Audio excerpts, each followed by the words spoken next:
특별는 우리가 하나님의 말씀을 많이 듣는데 잘 정리가 안 돼요. 그래서 우리가 하나님의 말씀이 우리가 조금 정리되어지는 시간이 되었으면 좋겠다라고 해서 특별하게 오늘 예수님을 중심으로 우리가 성경을 정리하고 있습니다.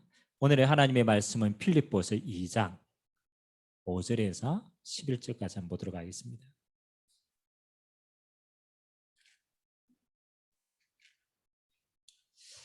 신약 성경 필립보서 2장입니다.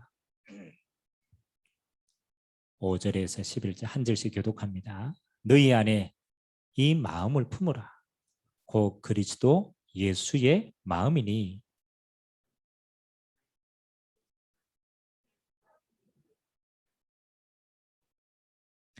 오히려 자기를 비워 종의 형체를 가지사 사람들과 같이 되셨고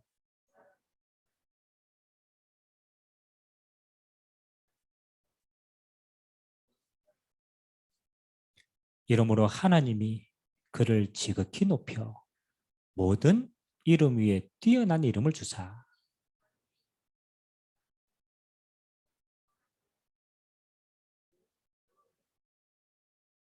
같이 읽겠습니다. 모든 입으로 예수 그리스도를 주라 시인하여 하나님 아버지께 영광을 돌리게 하셨느니라. 아멘. 제가 사역하는 현장 가운데 저 대명동 현장이 하나 있어요. 대명동. 조금 이제 됐죠. 한 몇 년 됐죠. 여러분 대명동 현장에는 누가 제일 많은지 압니까? 신천지가 제일 많아요. 맞아. 그 대명동 거기에 신천지 회관이 있잖아요. 우리 코로나 일어났을 때 좀 여러분들 역마다 그리고 가게마다 신천지가 얼마나 많이 돌아다니는지 몰라요. 그 이제 제가 말씀 운동하는 그 집사님이 가게도요. 신천지가 이제 온 거예요. 그리고 집사님이요. 입에 침을 튀겨 가면서 얘기하는데 그 사람이 못 알아듣거든. 그래가지고 이제 따로 불렀어요. 그때 목요일 날 우리 말씀 운동했는데 당신 목요일 날 오라고. 오면 내가 말씀을 가지고 뭐가 맞는지 한번 보여줘요. 그때 이제 제가 사역 들어가는 날이거든. 이제 딱 만나게 해가지고 이제 하려고. 그래서 제가 좀 신천지가 어떤 부분이다. 근데 대충 이제 제가 알고 있는 부분이라서 그래 그 사람들하고 성경을 딱 펴놓고 얘기했어요. 성경 찾아봐라. 당신들이 말하는 요한계시록 그 성경하고 그 다음에 구절 짜맞춘 거하고 진짜 성경이 뭘 말하고 있느냐 보자. 그래 성경에 진짜 주제를 쭉 갖다 내놓을 거 아니에요. 이 사람들이 듣더니 안 되겠거든. 그럼 막 듣고 있더니 이러더라고. 우리는 아직 실력이 안 돼가 안 된다면서. 다음 주에 우리보다 더 위에 있는 사람을 데리고 올 테니까 기다리라. 저 다음 주 기다렸죠. 왜? 성경에 증거가 있으니까. 안 왔어요. 근데 어, 참 재밌는 거는 신천지에 불신자는 가지 않습니다. 여러분 신천지가 불신자 전도할 능력이 없어요. 여러분 지금 신천지 가는 사람 확인해 보세요. 불신자로 있다가 신천지에 간 사람은 단 한 사람도 없어요. 희한하죠. 왜? 그건 능력이 없는 거. 불신자 전도할 말씀이 없는 거예요. 단 누구를 전도해요? 신자를 전도. 그리고 신천지가 교회 들어가지고 교회를 통째로 가져갑니다. 그러면 좀 궁금하잖아요. 어떻게 아니 저 신천지의 저 말이 그렇죠. 그거는 말씀도 아니라 그냥 말이라. 저 말이 그렇게 오랫동안 신앙생활하는 성도들이 그러잖아요.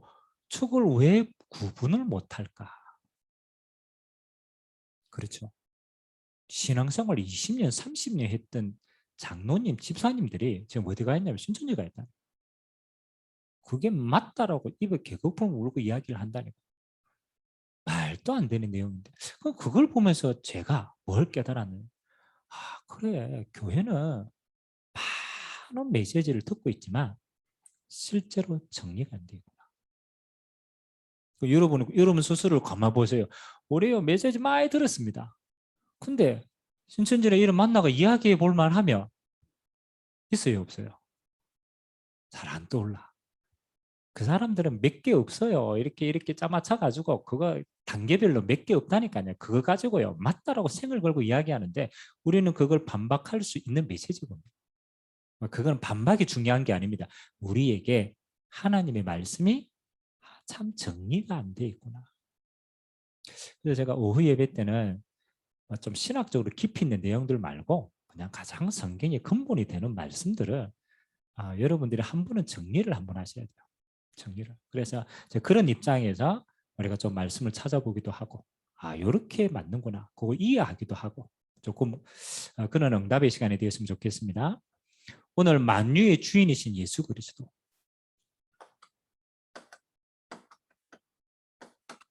성경의 주제는 뭐냐? 그렇죠. 성경은요. 구약, 신약 합쳐가지고 뭘 말합니까?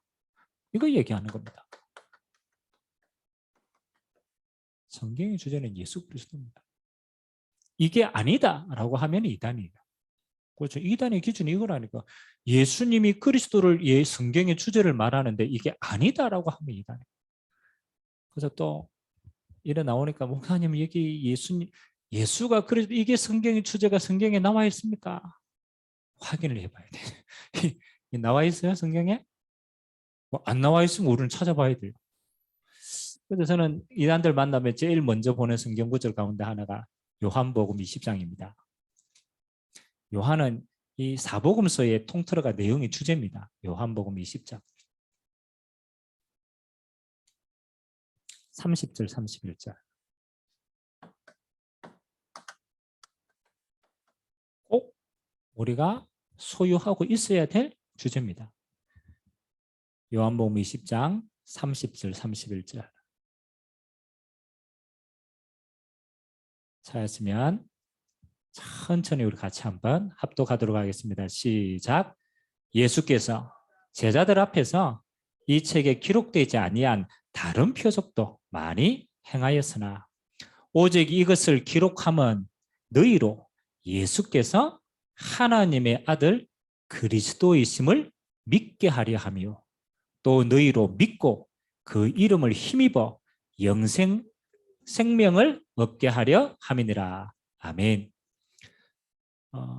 사복음서를 저도 신학적으로 연구를 하지만 사복음서가 아기가 안 맞는 게 많아요. 시간의 흐름도 안 맞고 이런 것들이 있어요. 그러면 과학자들은 그래요. 이거 안 맞네라고 얘기하는데 그게 아니에요. 성경의 목적은 선저자가요. 어디에 포커스를 맞췄느냐. 그렇죠? 역사를 기록하는 사건을 기록하는 게 포인트가 아닙니다. 기록의 포인트는 뭐라고요? 예수께서 구약에 예언한 그 그리스도가 예수라고 하는 그 증거에 포커스를 맞추는 거예요. 그리고 우리에게는 무슨 응답입니까? 그 그리스도를 믿고 생명을 얻는 것이 성경의 주제다. 맞아요, 맞아요. 성경 연구 아무리 해도 내가 예수 믿음으로 생명 못 얻었다. 그건 헛방이라. 그래서 성경을 기록한 목적이 예수께서 하나님의 아들 그리스도임을 믿게 하려는구나. 자, 그러면 그래서 우리는 조금 해봐야 돼요. 예수님을 통하여 우리는 모든 비밀들을 다 누리는데 그렇게 한다면 좀 신학적으로 어려운 말이지만 그래도 한 번은 우리가 이해해야 돼요. 성삼위 하나님의 비밀. 그렇죠?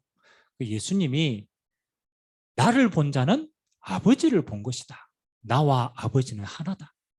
그래서요. 그게 그 당시에 유대인들에게는 완전히 우리를 말 불경제라. 아니 저 인간 예수가 뭐하고 동등합니까? 지가 하나님하고 동등하대. 그 제목이 뭔지 알아요? 예수님 십자가 못 박을 때 제목 신성모 독재라. 신성모 왜? 네가 어떻게 우리가 믿는 네가 어떻게 그 하나님 너는 인간인데 어떻게 하나님이 될 수 있느냐? 그냥 이걸 몰라서 그래요. 초대교회예요. 예수님이 부활하시고 그 초대교회 교부 시대 때 제일 중심을 줬던 포인트가 성삼위 하나님에 대한 비밀이었어요. 그래서 삼위일체. 그래서 저는 신학교에서 이걸 배웠거든요. 신학교에서 억수로 어렵게 가르치더라. 말은 하는데 알아듣지는 못해. 이걸 어떻게 이해하는 게 가장 잘 이해하는 걸까? 그래서 일단은 삼위일체 세 번인데 한 번이고 한 번인데 세 번이다. 맞죠? 이해가 됩니까? 그 신학에 보면요, 이 삼위일체가 정립되는 과정 가운데 이렇게 가장 영향을 미친 인물 가운데 하나가 어거스틴이라는 교부입니다. 나중에 참회록 지었던 어거스틴. 그게 이제 예수님이 그렇잖아요. 예수님의 논쟁이 일어나니까 이게 이제 논쟁이 많이 일어나는 거예요. 그래서 이걸 어떻게 설명을 할까? 이제 거리를 이 바닷가를 그리면서 이제 묵상을 쭉 하고 있다가 어떤 한 아이가 이렇게 모래를 파가지고 그 그릇으로 이렇게 바닷물을 퍼담는 거예요. 그래 이제 어거스틴이 이제 길 가다가 꼬마한테 물어본 거야. 얘야 지금 뭘 하느냐? 그게 이제 일화에 기록이 돼 있거든. 그리고 그 꼬마가 뭐라 그런지 압니까? 내가 저 바닷물을 다 퍼담으려고. 그러니까 자기 생각에는 저 바닷물을 이 그릇에 다 퍼담을 있다고 생각한 거야. 내가 지금 저 바닷물을 퍼담으려고 열심히 하고 있다. 어거스틴이 그 이야기를 탁 듣고 무릎을 탁 쳤어요. 왜 쳤겠어요? 곰곰이 생각해 보세요. 어거스틴이 뭘 가지고 고민하고 있는 거예요? 이거 고민하고 있잖아요. 미드는 지는데 설명을 할 수가 없어. 미드는 지는데. 그래가 이걸 어떻게 설명하지? 오만 고민하고 있는데 아이가 한 말을 탁 듣고 깨달았어요. 내가 지금 인간의 지혜를 가지고, 인간의 지혜가 한정되어 있잖아요. 인간의 이 지혜를 가지고 하나님의 것을 다 담으려고 하는 그 자체가 틀렸구나. 마치 저 꼬마가 조그마한 구멍 퍼놓고 거기에 뭐를 담으려고 했어요? 바다를 다 담겨요, 안 담겨요? 안 담기지. 그러니까 그 꼬마 말 자체는 이해가 되지만 안 맞는 말이다. 그래서 유명한 말이죠. 믿으는 지는데 설명할 수는 없다. 근데 이제 우리가 또 이해는 해야 되잖아요. 맞죠? 여러 가지 설명 비유가 있는데 저는 이렇게 정리를 했습니다. 하나님의 목적은 구원입니다. 하나님의 목적. 왜 하나님이 굳이 성자 예수님으로 오시고 성령 하나님으로 우리에게 임재하시느냐? 그거는 딱 하나 때문이고요. 우리에게 구원 주시기로 하셨기 때문에 그렇게 오신 거예요. 그러면 다른 관점으로 이해하면 안 돼요. 구원을 중심으로 이해해봐야 돼요. 그래서 성부 하나님은, 창조주 하나님, 성부 하나님은 똑같은 분인데 역할이 그러잖아요. 성부 하나님은 가장 잘 설명한 게 뭐냐? 성부 하나님은 말씀으로 구원을 예언하시고 작정하신 분이다. 창조주 하나님인데 그 성부 하나님의 역할은요, 하나님이 말씀으로 이 땅의 모든 걸 움직여 가시는 주권을 가지고 계신데 그 말씀의 핵이 뭐냐? 구원 주시기로 하나님이 작정하셨어요. 이 땅에 버려진 잃어버린 하나님의 형상을 버리지 아니하시고 내가 저 잃어버린 영혼을 찾아야 되겠다. 하나님이 사랑하셔서 찾아야 되겠다라고 작정을 하셨어요. 요한복음 3장 16절에 하나님의 세상을 이처럼 사랑하사. 하나님이 사랑으로 뭐 했다? 구원 주시기로 작정하신 거예요. 계획하신 거예요. 그러니까 그 계획을 이루어야 되잖아요. 그래서 말씀이 육신이 돼요. 하나님이 구원을 작정한 그 계획을 하나님이 육신의 몸을 입고 인간의 몸을 입고 오신 거예요. 그래서 인간의 몸을 입고 오신 하나님이기 때문에 우리는 성자 예수님이다라고 얘기합니다. 하나님이신데 인간을 구원할 인간의 몸을 입고 오셨어요. 그래서 십자가 지시고 부활하셔서 뭐 했느냐? 구원을 완성하셨습니다. 그래서 2000년 전에 단 한 번 오신 그 육신으로 오신 예수님을 통해서 하나님이 작정하신 구원을 완성하셨어요. 누구든지 예수님을 그리스도로 믿으면 구원 얻도록 완성하신 거예요. 자, 성령 하나님은 어떡합니까? 2000년 전에 완성하신 그 구원이 시대가 흘러감에 따라 그 완성된 구원이 우리에게 어떻게 돼야 돼요? 적용돼야 돼요. 그래서 예수를 믿을 때, 믿는 그때 하나님은 구원받은 모든 자 안에 성령으로 내주하시는 거예요. 그러니까 이걸 뭐 다르게 이게 어떻게 똑같느냐, 이게 먼저냐, 이게 먼저냐, 그걸 설명할 필요가 없는 거예요. 하나님의 목적은 구원 주시기를 약속했어요. 그 구원으로 이해하면은 이렇게밖에 될 수가 없어요. 성부 하나님이 작정하신 거예요. 하나님이 세상을 이처럼 사랑한 창조주 하나님이 구원 주시기로 작정하신 거예요. 그 작정된 모든 언약을 예수님이 오셔서 성취하신 거예요. 완성하신 거예요. 그리고 믿는 자에게 지금도 하나님은 성령으로 인치시고 우리 안에 거하시는 거예요. 그러니까 이렇게 하지 않으면 구원이 완성되지 않으니까 그래서 지금도 하나님 우리에게 성삼위 하나님으로 인도하시고 역사하시는 거다. 지금도 하나님 우리에게 말씀 주시고 말씀 성취합니다. 예수님을 통해 모든 죄와 저주와 재앙, 지옥 권세 깨뜨려집니다. 우리의 구원은 완성됐어요. 성령님은 지금도 우리 안에 거하시고 하나님의 나라를 이루어 갔습니다. 그래서 우리의 믿음은 뭡니까? 성삼위 하나님이 우리의 믿음의 대상입니다. 그래서 우리가 이 땅에서는 누구를 통해서? 그리스도를 통해서 이 세 가지 응답을 같이 누리는 거예요. 그래서 우리는 뭐 하는 겁니까? 인간의 몸으로 오신 예수님을 통해서 하나님을 더 알아가는 거예요. 이해가 되죠? 그래서 우리가 예수만 바라봐야 될 이유가 있는 거죠. 자, 그러면 항상 우리는 기준을 딱 세워야 됩니다. 예수님이 가장 중요하게 하신 일이 뭐냐?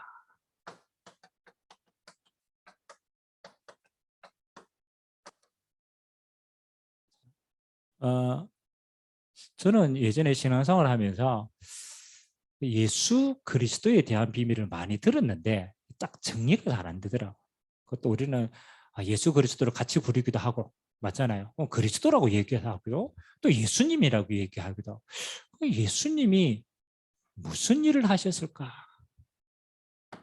그래서 예수님은 이 땅에 아까 얘기했죠. 예수님이 하나님의 아들 그리스도의 일을 행하시러 오신 거예요. 그래서 영어로는 이걸 크라이스트, 그리스도를 따르는 자들을 크리스찬, 크리스마스는 뭐 하는 거예요? 그리스도의 나신 날을 기념하는 거예요. 그러니까 가장 포인트는 뭐 하는 겁니까? 그리스도가 누구냐? 이게 제일 중요한 포인트. 뭐 세계의 종교가 여러 가지 있지만 우리가 기독교의 배경으로 본다라면 그렇잖아요. 뿌리가 있다라면은 우리가 몇 가지 갈래가 있죠. 무슬림, 그것도 사실은 이 배경을 가지고 있습니다. 유대교, 그렇잖아요. 이 배경 가지고 있잖아요. 구약 공유하니까. 그리고 기독교. 자, 그러면 물론 천주교도 뭐 같은 카테고리 안에 있지만 그렇게 이렇게 분류화되어진 그 키가 뭐냐라는 거죠. 제가 저번에 한번 설명했죠. 유대교는 그렇잖아요. 지금도 메시아를 기다립니다. 그 말은 무슨 말이에요? 예수님이 그리스도가 아니다. 그냥 선지자로 오셨다. 그래서 지금도 그들은 메시아를 기다립니다. 다시 오신 메시지가 아니죠. 초림이죠, 초림. 모슬렘은 말은 하지 않는데 이 그리스도의 역할을 하신 분이 선지자로 누가 오셨다고? 그게 코란을 기록한 마호메스예요. 그러니까 엄밀하게 말하면 마호메스를 그리스도로 보는 거예요. 그러면 이 싸움인 거죠. 그리스도가 누구냐에 대한 싸움입니다. 천주교는 조금 다릅니다. 천주교는 어떨까요? 천주교는 예수님이 그리스도라는 거 말합니다. 근데 특징이 한 가지. 천주교는 그리스도를 약화시킵니다. 그리스도를 아주 작게 만들어 놓고 누구를 크게 만들어요? 성모 마리아를 크게 만들어요. 그래서 여러분 천주교를 보면요. 그리스도는 항상 두 가지 모양으로 나옵니다. 예수님의 모습을. 첫 번째, 아기 예수님. 맨날 안고 있어. 예수님의 후광은 조그맣대. 성모 마리아의 후광은 어마어마하게 커요. 그리고 여러분 나중에 한번 확인해 보시기 바랍니다. 천주교 성당에 가면 마리아 조각상이 있어요. 그렇죠? 그 마리아 조각상의 발 밑에 뭐가 있는지 압니까? 뱀이 있어요. 마리아 조각상인데 마리아가 누구를 밟고 있느냐? 뱀을 밟고 있어요. 그렇죠? 그게 뭘 상징합니까? 창세기 3장 15절 이야기하는 거예요. 여자의 후손이 뱀의 머리를 상하게 할 것이다. 그들은 여자의 후손을 누구로 보여? 마리아로 보는 거예요. 마리아가 뱀의 머리, 다시 말하면 사단의 권세를 깨트리는데 누가? 마리아가. 성경에요. 마리아는 하나님이 수많은 사람 가운데 몸을 빌려왔을 따름이지 예수님이 여자의 후손은 한 명이거든요. 그러니까 약화시키는 거예요. 그리고 맨날 십자가에 돌아가시는 예수님, 고통당하는 예수님. 사단의 굉장히 중요한 전략입니다. 약화시키는. 그러면 마지막에 그렇잖아요. 수많은 이단들이 일어납니다. 마태복음 24장이에요. 앞으로 이단들이 굉장히 예수 이거 일어날 것이다. 그래서 뭐라고 일어나느냐?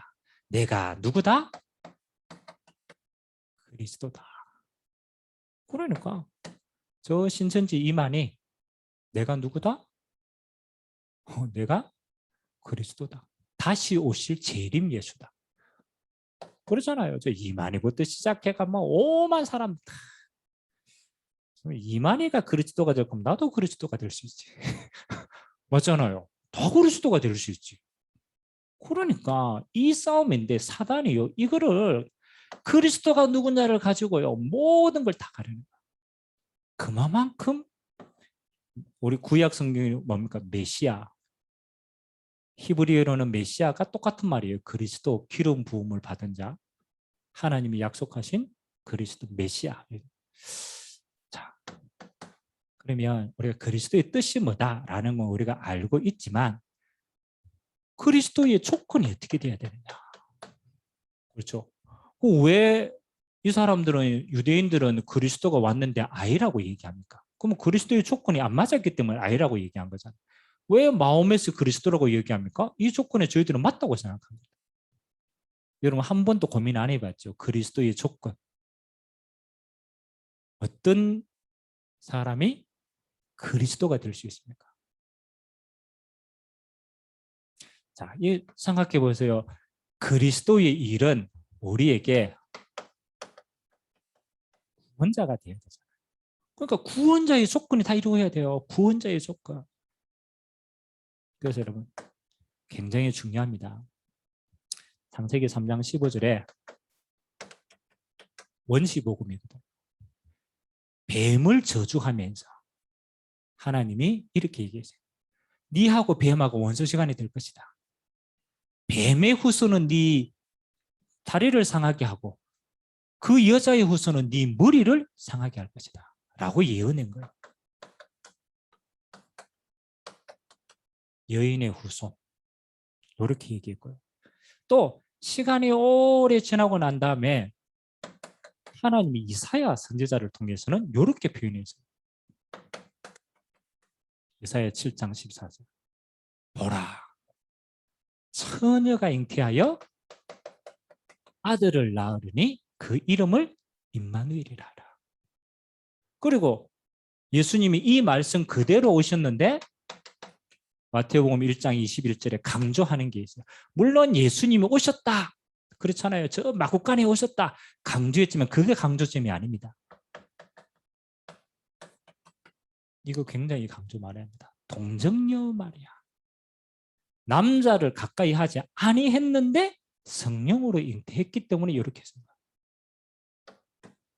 자, 그리스도의 첫 번째 조건입니다. 요 세 가지가 똑같은 말을 하고 있어요. 공통점이 뭘까요? 여인의 후손, 처녀, 동정녀 탄생. 곰곰이 생각해 보세요. 예수님이 소경을 보고 이렇게 얘기했어요. 소경. 바리새인을 비유한 거죠. 소경을 보고 야, 소경이 소경을 인도하면 어떻게 되겠냐? 여러분 소경이 소경 인도하면 뒤따라가면 어떻게 되겠어요? 둘 다 죽는 거예요. 죄인은 죄인을 살 수가 없다. 그 얘기를 하고 싶은 거예요. 그러면 이 땅의 모든 사람들은 아담의 후손인가? 아담의 죄의 씨를 가지고 태어난 모든 사람들은 남자의 후손인 거예요. 여자의 잉태했지만 씨는 남자의 씨인 거예요. 그러니까 키가 뭐예요? 남자 아담의 후손은 아무리 내려와도 원죄를 살 수가 없는 거예요. 그래서 여인의 후손의 특징이 뭡니까? 여인의 후손 단 한 사람, 아담의 후손이 아닌 자, 원죄가 없는 자. 이 땅에 아담의 씨를 다시 말하면 이것이 안 가지고 태어난 사람이 있어요, 없어요? 그러니까 첫 판부터 틀렸어. 마음에 아무리 뛰어나도 아버지 있어, 없어? 아버지 있어, 땡. 아무리 이단 뭐 오만 얘기해도 있어요, 없어요? 아담의 후손이기 때문에 첫 번째 원죄가 있어요. 그래서 죄를 살 조건이 하나도 안 되는 거예요.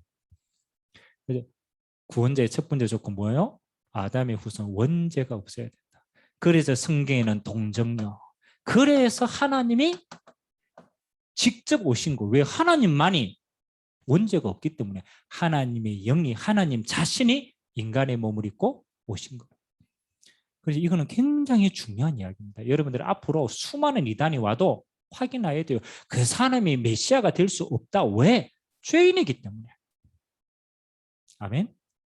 여러분 신천지 만나면 꼭 이야기해 주세요.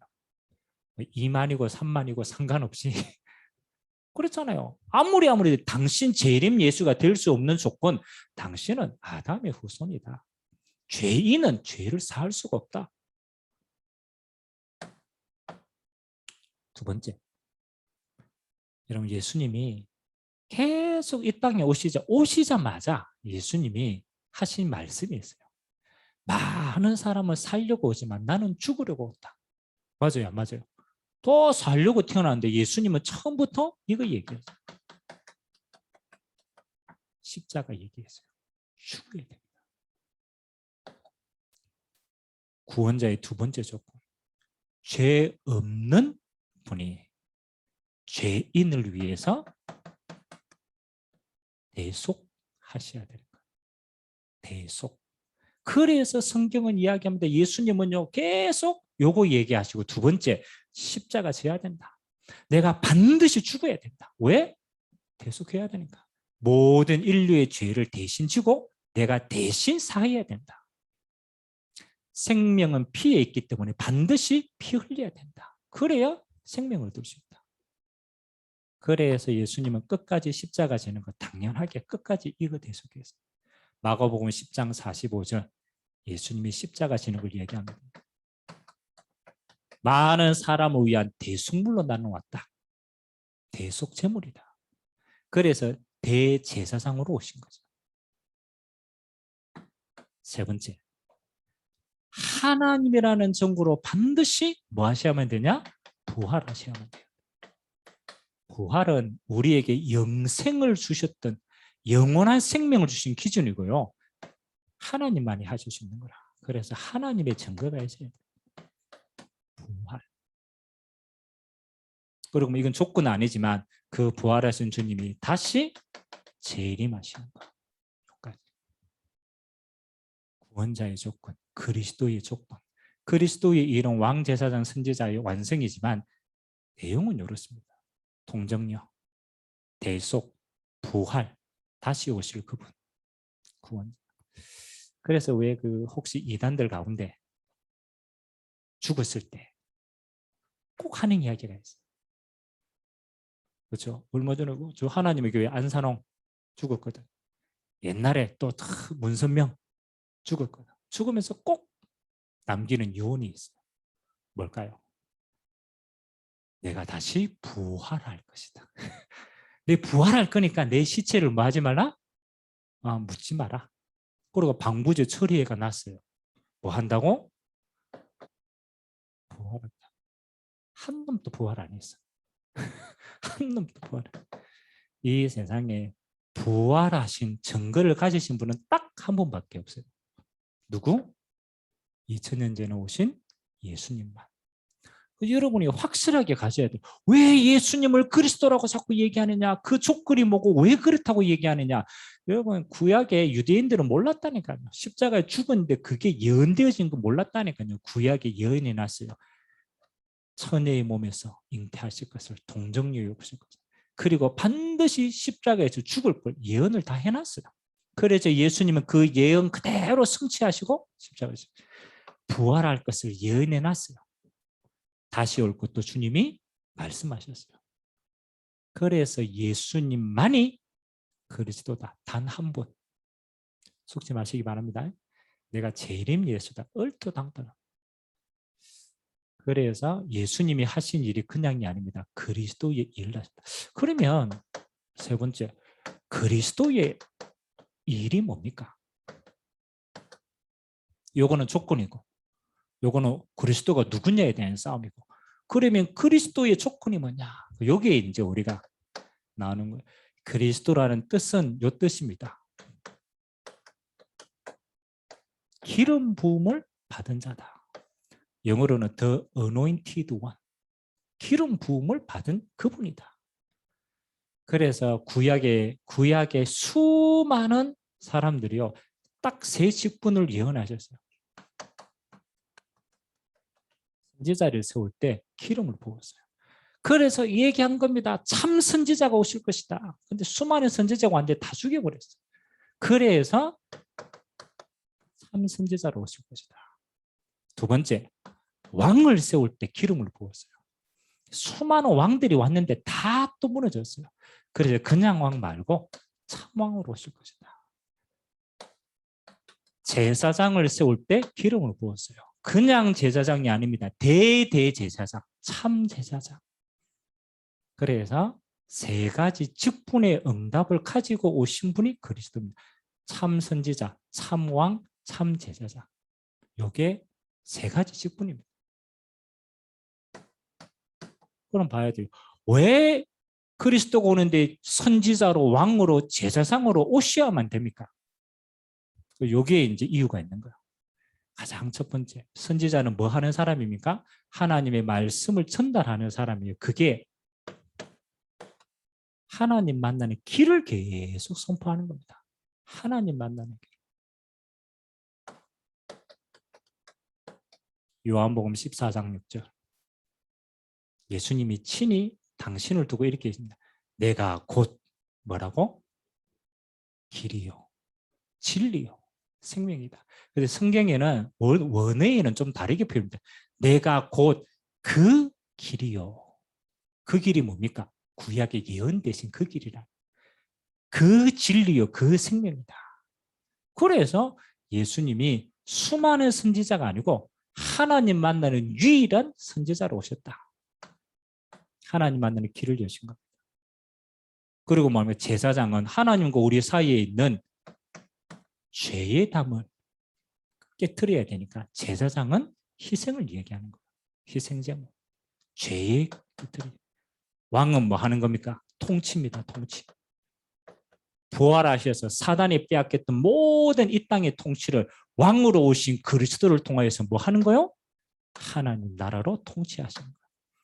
마태복음 28장 18절, 하늘과 땅의 모든 권세를 가졌으니 부활하신 주님이 하늘의 권세, 땅의 권세 가졌는 거예요. 왕으로 다스리시는 거예요.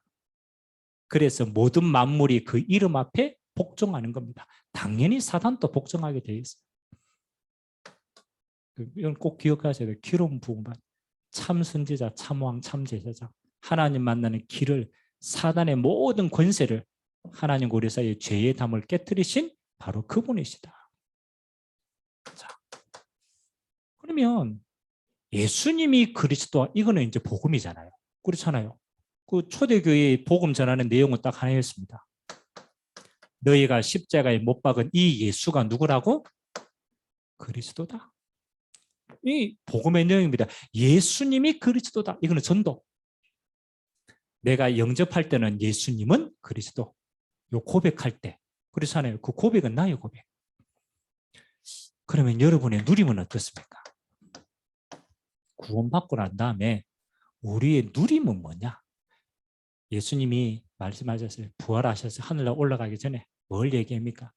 야, 나를 믿는 자는 나보다 더 큰 일을 행할 것이다. 맞아요, 안 맞아요? 왜? 그 이름으로 행할 거예요. 그래서 우리에게는 뭐합니까?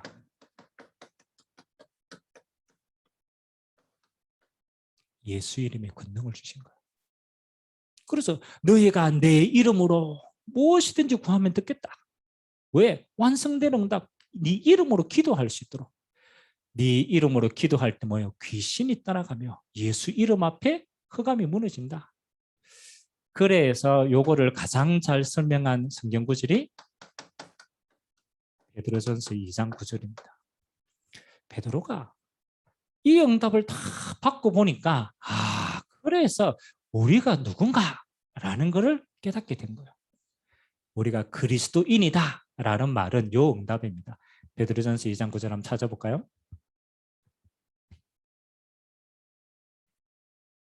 베드로전서 2장 9절.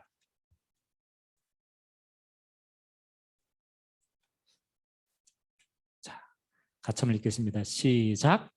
그러나 너희는 택하신 족속이요 왕 같은 제사장들이요 거룩한 나라요 그의 소유가 된 백성이니 이는 너희를 어두운 데서 불러내어 그의 기이한 빛에 들어가게 하신 이의 아름다운 덕을 선포하게 하려 하심이라. 예수님이 부활하셔가지고 우리에게요 똑같이 얘기했어요. 하늘과 땅의 권세, 예수 이름의 권능을 주셨는데 우리에게 세 가지 권세를 주신 거예요. 그래서 우리는 뭐 하는 겁니까? 그리스도의 하신 요 권세가, 요 일이 그리스도를 믿는 우리를 통하여서도 똑같이 드러나게 했어요. 아멘. 그래서 여러분에게 뭐가 있습니까? 왕 같은 제사장이고 그 이름을 선전할 자니까 선지자의 권, 왕의 권세, 제사장의 권세가 있다. 이거는 기억하셔야 돼요. 그리스도를 믿는 여러분은 그리스도가 하신 일을 똑같이 하나님이 대신하게 하셨습니다. 그래서 여러분이 감히 우리가 그리스도가 아닌데 예수 이름으로 선지자의 권세가 있고 왕의 권세가 있고 제사장의 권세가 있는 줄 믿습니다. 모르면요 여러분 신앙생활 아무리 해도 그냥요 아무도 사용 안 하는 거예요. 알면은요 순간순간 누리게 돼요. 예를 들어 봅시다. 여러분 옆에 불신자가 있어. 그렇죠? 불신자가 정말로 지금 시달리고 힘들어하고 있어. 여러분이 복음 가지고 있단 말이에요. 여러분이 복음 안 전하면 이 사람 살아요, 안 살아요? 생각해 보세요. 이 사람이 나하고 너무 원수지간이라. 그렇죠? 그래가지고 너는 죽어도 복음 얘기 안 해줄게. 그럼 내가 입 닫고 있어서 이 사람이 복음 들을 수 있어요, 없어요? 없어요. 그 말은 내가 복음 전하지 않으면 이 사람은 죄의 권세를 쌓을 수가 없어. 맞잖아요. 내가 이 사람을 보고 예수 영접하지 않으면 사단의 권세를 깨트 이길 수가 없어. 그럼 우리에게 그 권세가 있단 말이에요. 아멘. 여러분 괘씸해도 복음을 전해야 됩니다. 감정하고 상관. 우리에게 주신 권세는 뭐 하라고? 복음 전하는 데 사용하라고. 그죠? 저는 신앙생활을요 이렇게 신앙생활을 하면 된다고 생각해요. 하나님이 그리스도로 완성하셨습니다. 우리는 이 구원에 대해서 할 일이 없어. 그 믿는 우리에게 똑같이 왕 같은 제사장으로 왕으로 선지자로 제사장의 권세를 주셨다. 그래서 여러분에게는 뭐? 복음 선포해야 될 권세가 있어요. 그래서 이야기하잖아요. 야, 저 사람이 있는데 말하는 사람이 없으면 어떻게 듣겠냐? 맞아요, 맞아요. 아무도 말하는데 들을 수가 없어. 그래서 말하라는 거라. 그래서 너희는 가서 모든 족속, 저는 이유가 있습니다. 현장에 죽어 있는 사람은 올 힘이 없어. 교회로 절대로 못 옵니다. 그 사람은 묶여 있기 때문에 못 온다니까요. 그래서 예수님이 뭐라고 얘기합니까? 가라, 가라. 복음 들고 가라. 땅 끝까지 가라. 왜? 가서 전해야 사는 거니까. 예수님이 두 번째 제일 강조한 겁니다. 너희가 내 이름으로 뭘 쫓아내며? 귀신을 쫓아내며. 병든 자에게 손을 얹은 적 나으리라. 이게 신비한주의가 아닙니다. 하나님이 우리에게 왕의 권세, 예수 이름의 권세 주셨다. 예수 이름으로 귀신이 떠나가는 거예요. 여러분이 참복음 전할 때 예수 이름으로 우리가 하는 게 아닙니다. 예수님의 그 은혜로 죄사함의 은혜가 임하는 거예요. 이게 복음의 능력이에요. 그래서 저는요, 아침에 일어나면 늘 이 신분 누립니다. 내가 그리스도인이구나. 그렇죠. 그러면 오늘 또 내가 가는 모든 곳에 이 복음이 선포되었을 때 하나님이 길을 여시는구나. 예수 이름으로 오늘도 흑암 권세 꺾이는구나. 예수 이름으로 죄사함의 응답들이 모든 자들에게 있도록 누립니다. 이게 뭐라고? 신분을 누리는 거야. 그리스도인의 축복. 예수님이 하신 일이 단순히 그리스도의 완성을 이루는 걸로 끝나지 않고 우리에게 똑같은 누림으로 하나님이 허락하셨다. 그럼 정리를 잘 하셔야 됩니다. 그래서 예수가 그리스도인 그 일이 우리에게도. 오늘 시간을 너무 많이 써가지고 서로만 합시다. 자, 우리가 많이 안다고 그죠? 공부 잘한다고 삶에서 그렇잖아요. 누리셔야 돼요. 그래서 저는 아침에 우리 1부 때 얘기하셨던 것처럼 신앙생활의 첫 번째 시작은 정체성에 대한 누립니다. 내가 누군가를 헷갈려 버리면요, 그 다음부터 어디에 가도 응답 못 찾습니다. 그래서 항상 첫 번째, 하나님의 자녀. 이게 우리 신분입니다. 하나님의 피로 값주고 사서 하나님의 형상을 회복하고 하나님의 원래 것을 우리에게 다 주셨어요. 하나님의 자녀. 그래서 저는 하나님의 자녀 이거 생각할 때 특징이 딱 한 가지죠. 하나님의 자녀는 망할 수 있는 조건이 없다. 왜? 예수님이 십자가에서 우리의 망할 것을 다 끝내버렸다.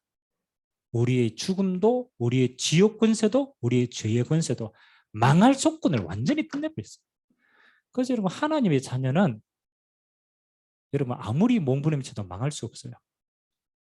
그 말을 아무리 몸부림쳐도 지옥 못 갑니다. 그 망할 조건이 없다. 그래서 하나님의 자녀는 뭐 하는 겁니까? 망할 게 없기 때문에 모든 조건을 누리세요. 어려움이 왔다. 망할 거라고 생각하니까 누리는 거예요. 그렇잖아요. 어려움이 왔다. 안 망하는데 뭐. 아멘? 그 어려움이 왔다. 안 망해요. 그러니까 오늘 뭘 찾는 거예요? 하나님의 최고 계획을 찾는 거예요. 왜? 안 망할 거니까. 그래서 저는 제가 질병에 걸려 있지만 저는 그렇게 믿습니다. 아파서 죽는 게 아니다. 변명일지는 모르겠지만 아파서 죽는 게 아니다. 하나님이 죽을 때가 됐으니까 아프게 해가 데려가시는 것이다. 아멘? 사명 감당 다 해야 불러갑니다. 생명은 하나님의 손 안에 있어요. 그래서 여러분 절대 염려하지 마세요. 망할 조건이 없다. 모든 일에 여러분이 뭐예요? 누리시기 바랍니다. 그래서 찾으세요. 안 망할 건데. 빌립보서 1장 9절. 바울이 이렇게 얘기했어요. 너희로 뭐야? 지극히 선한 것을 분별해라. 성령 안에서 지극히 선한 거 분별해라. 모든 일이 일어났다. 요거 찾아라. 이 속에 하나님의 최고 계획이 뭘까? 하나님의 가장 선한 계획이 뭘까? 그렇죠. 그거 찾는 거예요. 왜? 하나님의 자녀니까. 두 번째, 여러분은 그리스도인입니다. 영어로는 크리스찬. 안디옥 교회에서 처음으로 그리스도인이라 칭함을 받았어요. 왜? 그리스도 일을 똑같이 하니까. 이 말은 여러분은 빛이라는 거예요. 선도자다. 그래서 여러분은요, 애 안 써도 돼요. 여러분 스스로가 빛이기 때문에 가는 모든 것의 어둠은 알아서 도망갑니다. 여러분 사단은 그렇잖아요. 속이는 자지 여러분을 이길 자가 아닙니다. 사단의 권세는 깨어졌어요. 그래서 여러분 빛이에요. 사단은 가는 곳마다 도망다니기 바빠요. 빛이다. 그래서 두 번째는 겁니다. 최고 계획 중에 살릴 계획을 세워라. 어떻게 하면은 저 사람을 살릴까? 항상 생각하세요. 여러분을 괴롭히는 사람이 있을수록 세워야 돼요. 살릴 계획. 나는 살린다. 왜? 그리스도인이기 때문에. 전도자이기 때문에. 어떤 계획이 있어도 살린다. 살려보면 되는 거예요. 저는 이 응답 정말 많이 받습니다. 원수 살려보면 돼요. 아멘? 원수 살려보면 그 사람이 응답의 사람이 돼요. 복음으로 살린다. 세 번째입니다. 정체성입니다. 나는 하나님의 자녀요. 나는 그리스도인이요. 성경에는 한 가지 더 이야기합니다. 너희는 모델이다. 다시 말하면 증인이다. 증인이다. 땅끝까지 증인들이라. 요단강을 건너고 난 다음에 그 여호수아가 이야기하는 것, 요단에 있는 12돌을 취해가 기념비를 세워라. 기념비를 세워라. 왜 세우느냐? 앞으로 너희들 후대들이 저 기념비를 보고 묻거든. 언약궤를 맨 제사장이 발 닿을 때 요단이 이렇게 갈라졌다. 하나님이 역사하신 것이다. 증거다. 아멘? 그래서 여러분 증인은 증거는 누구를 위해서 주신 겁니까? 후대를 위해서 주신 거야. 여러분의 후대가 여러분을 보고 이야 하나님을 믿는 게 저런 거구나. 나도 하나님을 믿어야 되겠다. 하나님이 그 증거를 여러분에게 먼저 주시겠다라. 맞아요, 맞아요. 그래서 여러분은 상생계까지 모델이다. 하나님이 살아계신 증거를 가지고 후대에게 말할 사람이다. 그걸 보고 기념비적인 응답의 사람이다. 저는 모든 일에 이 세 가지 기도합니다. 안 망한다. 절대 안 망한다. 그러면 하나님의 계획이 뭐가 있겠냐? 나는 그리스도인이다. 가는 곳마다 살릴 계획이 뭐냐? 나는 모델이다.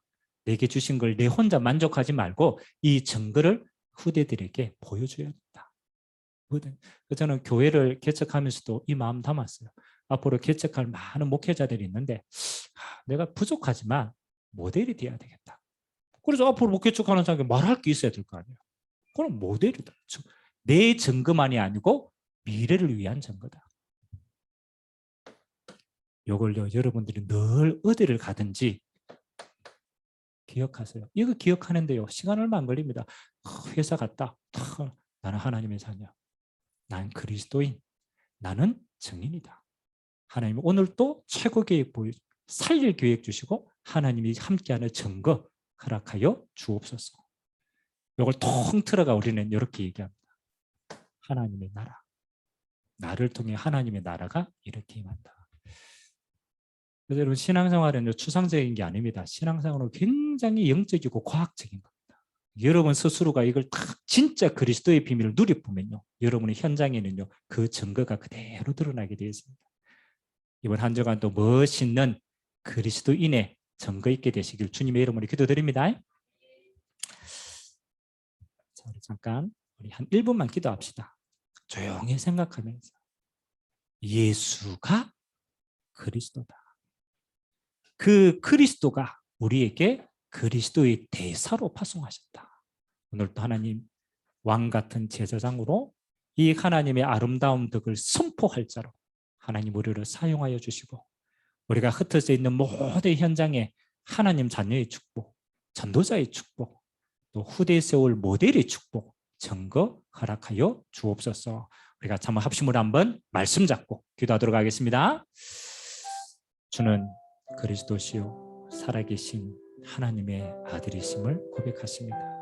하나님, 성부 하나님이 이 구원을 작정하셨습니다.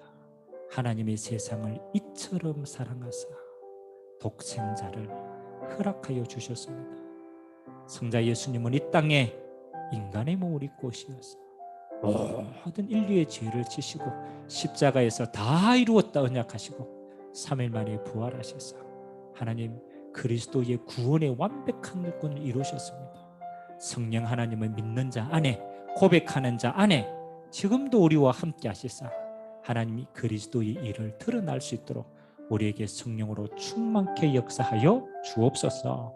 하나님 우리가 가는 곳마다 예수가 그리스도 되심을 간증하는 인생 되게 하시고, 우리 개인에게는 예수 그리스도의 증거가 있게 하시고, 하나님 그리스도인의 축복이 가는 곳마다 임하도록 은혜 허락하여 주옵소서.